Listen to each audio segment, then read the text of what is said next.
Welcome to Girls in Finance, the podcast where we share insights from experienced professionals to empower the next generation of women in the financial industry and promote financial literacy. Today we have a very special guest, Eugenia. To start us off, would you mind introducing yourself? Of course. Hello, everyone. My name is Eugenia Malamud. I have close to 20 years of experience in finance, project management, and process improvements in consumer packaged goods industry and banking.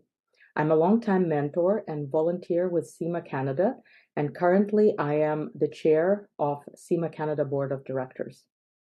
Thank you so much. Could you elaborate on what CIMA is and what your role as a committee chair entails?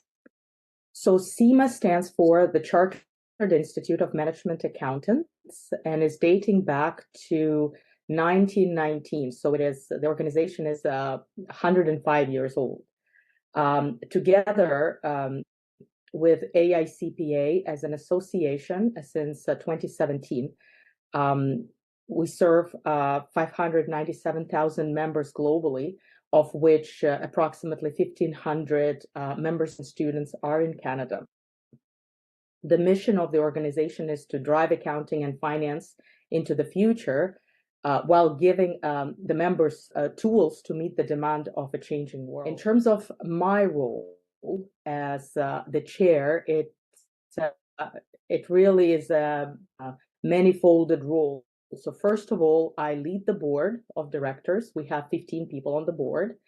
I participate in official engagements. For example, most recently, we had a CIMA Annual Mayor's Trophy in Sunnybrook Park in Toronto, where I was participating alongside with the Toronto's mayor, Olivia Chow, and other community and consular and city council members. Then as the chair, I'm responsible for developing the strategy of the CIMA Canada branch, as well as build long-term partnerships for CIMA Canada.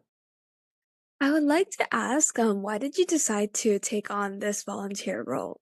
Well, I actually love volunteering for CIMA. I believe I started in 2010 or 2011 by joining a local mentoring committee. And since then, honestly, it's been a very fulfilling and progressive experience while I've held roles as committee member in different committees such as mentoring CPD, then member and student services. Then I became the chair of Member and Student Services Committee. And at that time also, I joined the board of directors for CIMA Canada. And here I am as a chair. I really enjoy working with my lovely fellow members and students. I love solving issues that occur, and also the flexibility of the role in a sense that I can work on my time and the demands of the role, as well as there are multiple strategic, tactical, operational issues that need to be solved, and it can all be achieved within a volunteer role, whereas in official organizations where you're employed, usually you have a very specific role requirements that you adhere to. Thank you so much. I loved how you talked about how a volunteer role is different from professional organizations. So would you mind talking about your experience in the professional organization that you've worked over the years, like the BMO Financial Group? Of course. So as I mentioned in the beginning, so I started my career in consumer packaged goods industry, and I've spent about 10 last years in banking, working for a Royal Bank of Canada, and most recently 6 years at BMO Financial Group. So currently I am FX and commodity manager in Valuations and product control team. And what I do is support our trading desk and market risk by performing independent price verification of derivative instrument valuation for such asset classes as FX and commodities. I develop also valuation for new instruments, improve processes, automate our intense calculation worksheets, and advise on new projects. So it's a manifold role that I hold for multiple asset classes. And while it may sound unclear what I do, essentially, just to elaborate a little bit, where in capital markets we have trading of financial instruments. My team is responsible for independent, i.e., bipartisan valuation based on multiple objective market data sources.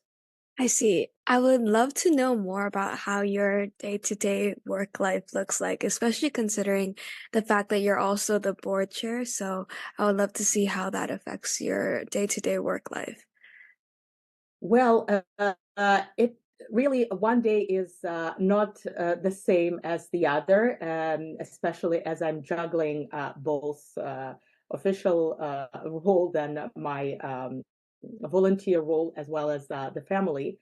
Um, I do support multiple regions, including Asian regions. So sometimes, my work day can start as early as like 6, 7 o'clock, where if I need to have meetings with my colleagues in Asia, or even as late as 10 o'clock at night, which is going to be the morning following day in Asia. So it depends on the business need. Usually I, start my work day by working in my regular job and check through the emails that may have come. Sometimes these emails require urgent attention. It can be some project work. For example, today I had a series of emails on the new project that the business is working on and require valuation perspective and comments on. I also have a few daily processes that I either oversee myself or I have a colleague who works on these. And in case there are some issues, I may need to step in and help out. My lunchtime is often reserved for CIMA activities. I have a whiteboard here with both strategic sections and also some operational to-do list that I have to complete. And then again, my evenings oftentimes are reserved for some meetings with either board members or chairs of committees or some other volunteers. Clearly, volunteers work on stolen time. And a lot of time, this time is stolen from after work hours. So we tend to have both board meetings and one-on-one meetings on certain subjects after 6 or 7 o'clock at night. Oh yeah, I'm sorry. I guess thank you so much. We really got to know like how you manage like both of these.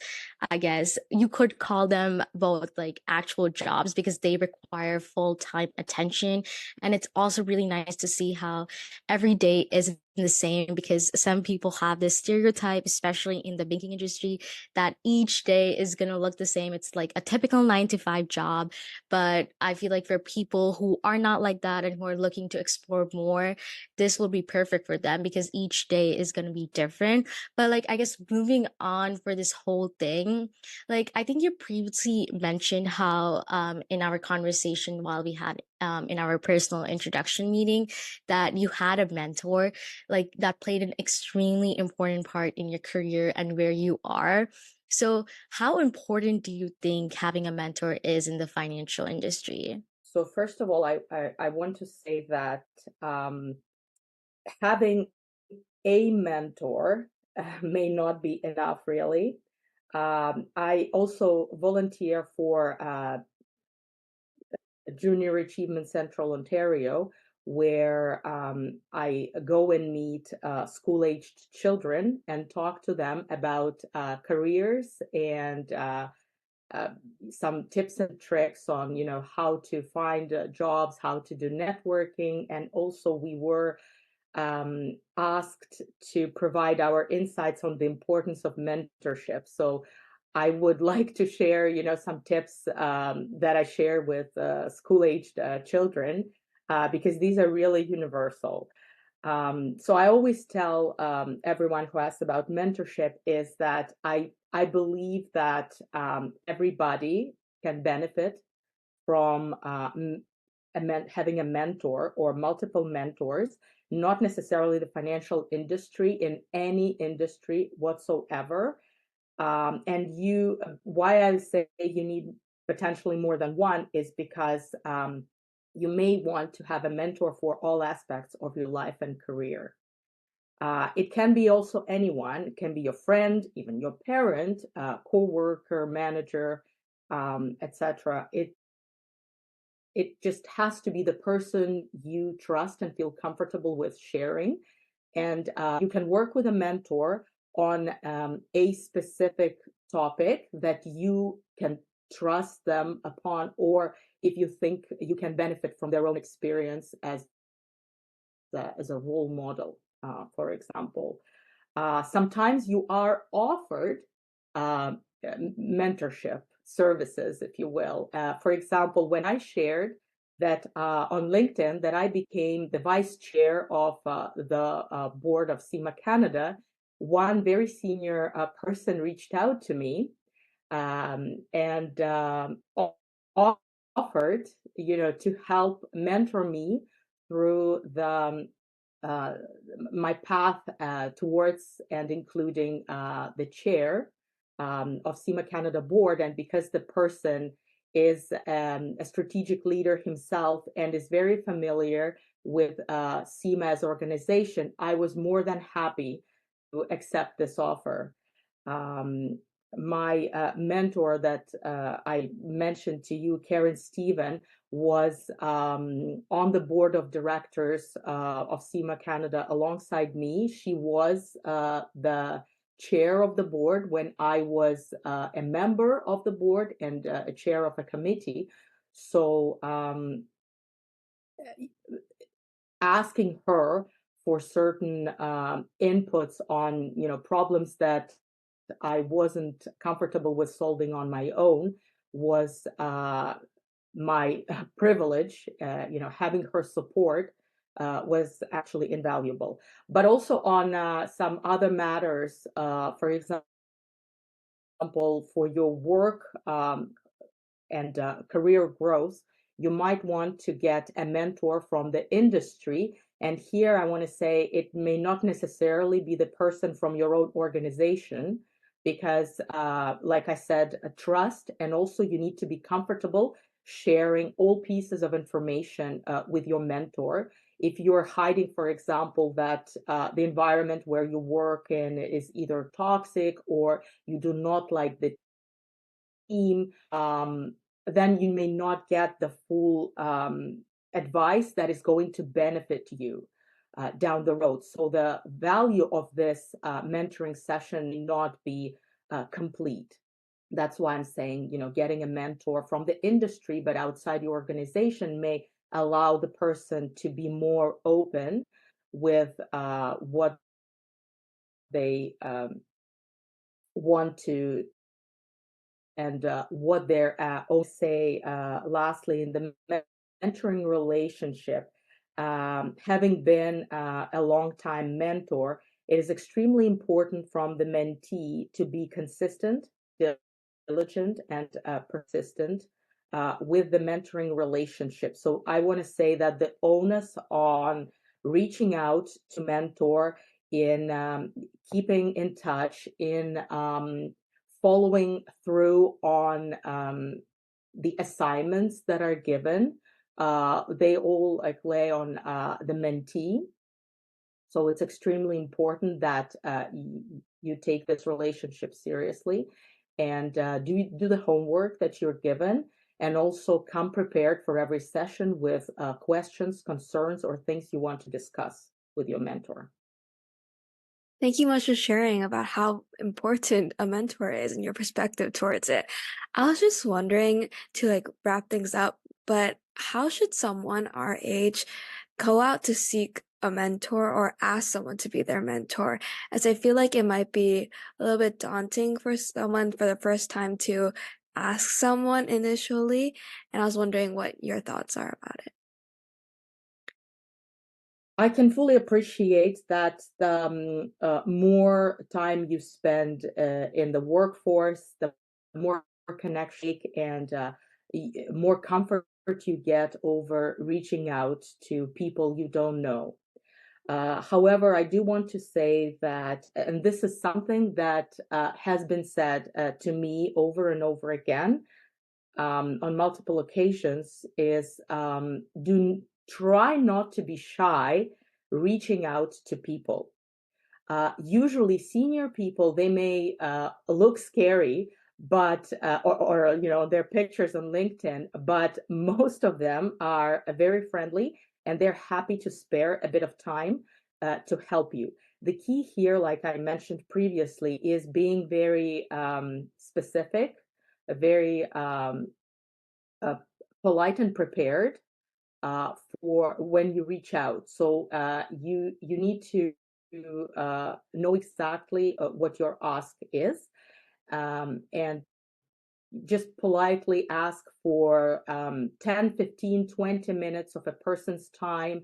Now, with prevalence of Zoom and Teams, it doesn't even have to be a physical meetup, which I appreciate can be difficult in certain circumstances where the territory is big and you cannot always meet up with people in person. But these days, scheduling a quick Zoom call should really be not an issue. And LinkedIn, I think, is a fantastic tool because it not only allows you to see the person's career path, it also can show you if you have any common connections. So potentially you might find someone of interest to you and see that you have a mutual connection. So then you can reach out to your connection and ask them to help getting introduced to the person if you feel like your cold introduction may not be well received by the person. I have been reached out, asked to do just this, and really it takes just a couple of minutes of my time to do that, and it may mean so much to the person asking. So I want to say, don't be shy. Take the matter into your hands. Essentially, if you have your own goals or aspirations and you have a question that you would like answered, deploy different strategies and try to get to this person. And if the person does not respond, again, it's not the end of the world. Move on, find someone else in this industry or with similar work experience and reach out to that person. And it's LinkedIn is huge. I think every single professional now uses LinkedIn. So you should be able to get lucky. And the more reach outs you do, the more experience you get in, establishing connections, later maintaining these connections, and the more confident you will become in connecting with people and talking about matters that will help you grow. Yeah, we really appreciated that you talked about the importance of networking along with your whole career path, including a heavy focus in volunteering, because that was really different from the other women that we had, with a specific focus on volunteering in the financial industry. But thank you so much for your time, Eugenia. Haley and I are really grateful that you gave us your precious time for our podcast, and we really appreciated having you here. Thank you so much for having me. I hope this will be helpful.